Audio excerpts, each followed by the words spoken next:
नमस्कार. आज तुमच्यासाठी घेऊन आली आहे खास उपवासाचे पेरूचे राईत. चला, नेहमी आपण फळं यूजच करतो, ते खातो नाही का? पण आता खाण्यापेक्षा वेगळं अजून काही बनवूयात म्हणून तुमच्यासाठी प्रस्तुत. तर इथे एक मी पेरू धुवून घेतलेला आहे. त्यानंतर ताटामध्ये किसणी ठेवून मी हे बाहेरच्याच बाजूने फक्त किसून घेते बघा.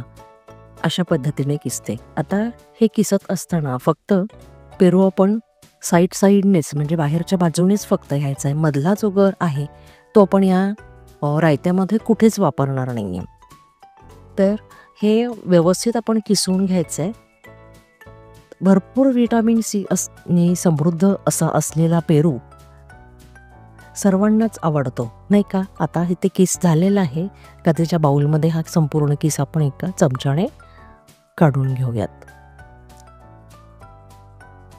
तुमच्या आवडीनुसार तुम्ही कमी जास्त प्रमाण करू शकता. तर माझ्याकडे काही फारशी उपवास करणारी मंडळी नाही आहेत नाही का, म्हणून मला एवढा सफिशियंट झाला. तुम्ही क्वांटिटी वाढवू शकता. अशा पद्धतीने इथे आपण हे केलं. याच्यामध्ये बियांचा वापर कुठेच केलेला नाही आहे. शक्यतो बिया या टाळाव्यात. आता याच्या जोडीला पुढे काय, तर मी हे घरीच गाईच्या दुधाचं लावलेलं मी दही आहे, हे दही आपण इथे ॲड करणार आहे. दह्यामधून आपल्याला कॅल्शियम भरपूर प्रमाणात मिळते. त्वचेचा पोत सुधारतो. त्यानंतर हाडं मजबूत होण्यामध्ये मदत होते. इतके उपयोगी आणि फायदेशीर असे असणारे हे दही आपण आता या किसमध्ये ॲड करून घेतले.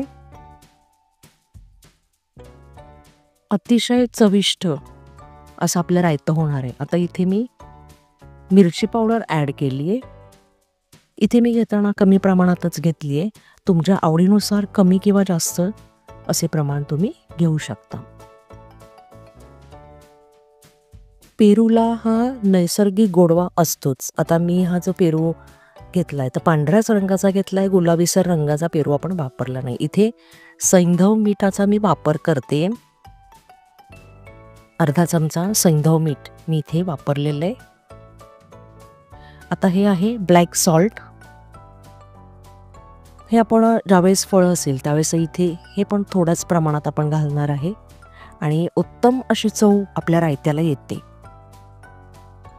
हे सर्व एकजीव करून घेऊया. इथे मिरची पावडरचं प्रमाण तुमच्या आवडीने तुम्ही घेऊ शकता. तुम्हाला जर नको असेल तर तुम्ही ते टाळूही शकता. मिरची पावडर, मीठ आणि हे ब्लॅक सॉल्ट हे तिन्ही आपण त्या पेरूच्या किसाला व्यवस्थित लागेल दह्यासहित असं मिश्रण मिक्स करून घेतोय. झटपट अशी क्विक होणारी रेसिपी आहे. उपवास म्हटलं की कधीतरी गळाल्यासारखं होतं, विकनेस जाणवतं. त्यावेळेस अशा पद्धतीचं जर रायता करून खाल्ला तर एका वेळेस दही पोटात आणि फ्रूटही नाही का, दोन्ही एकत्र होऊन जाईल, ताकद येईल. बघा आता इथे आपलं मिश्रण आपण सर्व एकजीव करून घेतलेलं आहे आणि छान आपला रायता तयार झालाय. पेरूचं रायतं आपण इथे तयार करून घेतलंय.